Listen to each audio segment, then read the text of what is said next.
दोस्तों, अगर आपको भी सांस लेने में समस्या होती है, बहुत ज्यादा बलगम की समस्या है या फिर आपकी सांस की नलियां खुली नहीं है, इस वजह से रात भर आपको नींद नहीं आती है, फेफड़ों में बहुत ज्यादा इन्फेक्शन जमा हो गया है, तो ये होम रेमेडी आपको बहुत ज्यादा असर देने वाली है।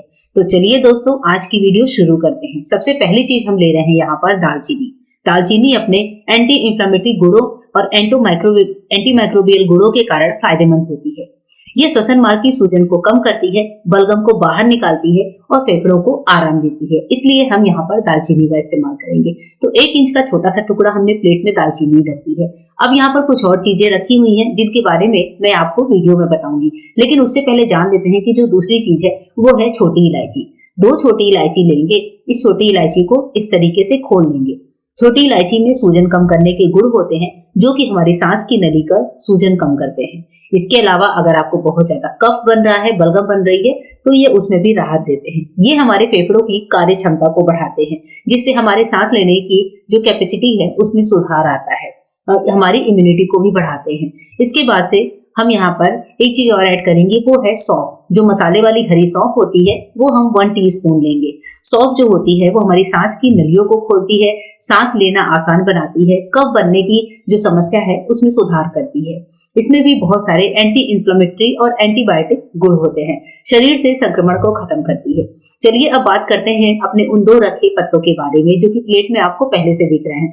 पहली चीज है दोस्तों करी पत्ता। जो करी पत्ता होती है वो सांस की समस्याओं में, यानी कि जैसे अस्थमा या ब्रोंकाइटिस कंजेशन में रामबाण की तरह काम करती है। ये सांस की समस्याओं जैसे होती हैं, जैसे सूखी खांसी बहुत ज्यादा आती है, तो इसमें एंटीबैक्टीरियल एंटी इंफ्लेमेटरी गुण होते हैं। ये हमारी सांस नली में जमे हुए कफ को साफ करता है, सीने की जकड़न को कम करता है और हमारे फेफड़ों को बहुत ज्यादा राहत पहुंचाता है। जब आपको सांस की समस्या है, अस्थमा की समस्या है, दमे की समस्या है, तो आप करी पत्ते का इस्तेमाल अपने डेली डाइट में कर सकते हैं। यहाँ पर हमने करी पत्ता जो है वो 6 से 7 लगभग ली थी, और ये हम दवाई जो बना रहे हैं वो 1 बार के लिए बना रहे हैं। आपको जब भी पीना हो पूरे दिन में 1 या 2 बार, तो फिर आप इस दवाई को बनाकर पी सकते हैं। तो 1 बार में आप 7 से 8 पत्ते ले सकते हैं।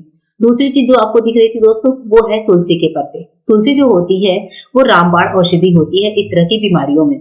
इसमें एंटी इंफ्लेमेटरी गुण होते हैं, जिससे ये हमारे फेफड़ों की सूजन को कम करने में सहायक होती है।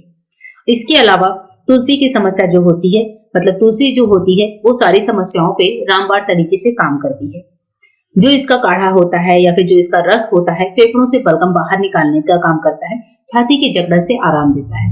अब हमने यहाँ पर एक पैन में 1 गिलास पानी लिया है। थोड़ा सा पानी बढ़ा कर लेंगे, जिससे काढ़ा जो हम बना रहे हैं वो पके तो कम ना पड़े।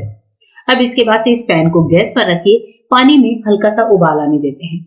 जो हमने सारी चीजें इकट्ठा करी हैं दोस्तों, वो सारी की सारी हम यहाँ पर एक साथ डाल देते हैं। तो सारी चीजें मैं वापस से बता दूं कि इसमें है करी पत्ता, तुलसी, सौंफ, दालचीनी और छोटी इलायची। ये 5 चीजें हमने ली है। ये पांचों चीजें बहुत अच्छे से वर्क करती हैं। अब इस काढ़े को हमें कम से कम 7 से 8 मिनट के लिए पकाना है। पहले अच्छे से उबाल आने दीजिए। जब उबाल आ जाए तो काढ़े को पका पका कर सिम फ्लेम पर अच्छे से बिल्कुल हाफ कर देना है। इस तरीके से काढ़ा हमारा बहुत अच्छे से पक गया है, पानी का कलर भी चेंज हो गया है। अब दोस्तों, ये जो काढ़ा है इसको हमें पीना कैसे है? इस काढ़े को पीने का एक तरीका है। जिन लोगों को भी अस्थमा, दमा या ब्रोंकाइटिस जैसी समस्या है, उन लोगों के लिए ये काढ़ा बहुत अच्छे से वर्क करता है। अगर कफ बहुत ज्यादा जमा हो गया है, सांस लेने में समस्या हो रही है, तो भी ये काढ़ा आपके लिए बहुत अच्छे से वर्क करेगा। ये काढ़ा सूखी खांसी में भी आराम देता है। इस काढ़े को पीने के लिए हमें क्या करना होगा कि इसको निकालना होगा ग्लास में, और ग्लास में लेने के बाद आपको उकड़ू बैठना होगा। जी हाँ, उकड़ू हम सभी में से बहुत सारे लोग जानते होंगे कि जब हम इंडियन टॉयलेट में बैठते हैं तो हमारी जो पोजीशन होती है वो उकड़ू की पोजीशन होती है, यानी कि दोनों पैरों पे बैठने की क्रिया जो होती है। अस्थमा में उकड़ू बैठने से श्वसन क्रिया में सुधार होता है, क्योंकि ये हमारे छाती और डायफ्राम पर दबाव कम करके गहरी सांस लेने में मदद करती है। आपको इस दवाई को हाथ में लेना है, उकड़ू बैठकर धीरे धीरे सिप करके पीना है। ये जो हमारी मुद्रा होती है, ये हमारी फेफड़ों की क्षमता बढ़ाती है और सांस की जो मांसपेशियां हैं उनको आराम देती है और पूरे ब्लड सर्कुलेशन को इंक्रीज करती है। इस काढ़े को आपको 4 से 5 दिन लगातार पीना है, फिर 2 दिन आपको स्किप करना है और फिर आपको 4 से 5 दिन पीना है। इस तरीके से करके हफ्ते में आप 4 दिन लेके 2 दिन स्किप करिए और फिर 4 दिन लीजिए। इस तरीके से आपको कम से कम 15 से 20 दिनों तक करना है। दिन में एक बार पीना है। आप देखेंगे कि अगर आपको ब्रोंकाइटिस की समस्या बहुत ज्यादा हो रही है, एलर्जी की समस्या, तो वो सारी की सारी दूर होती है। दोस्तों, ये वैद्य की बताई हुई रेमेडी है जो मैं आप सभी के साथ शेयर कर रही हूँ। होप करती हूँ कि इस काढ़े की रेमेडी आपके लिए बहुत ही ज्यादा हेल्पफुल साबित होगी और वीडियो आपको पसंद आई होगी।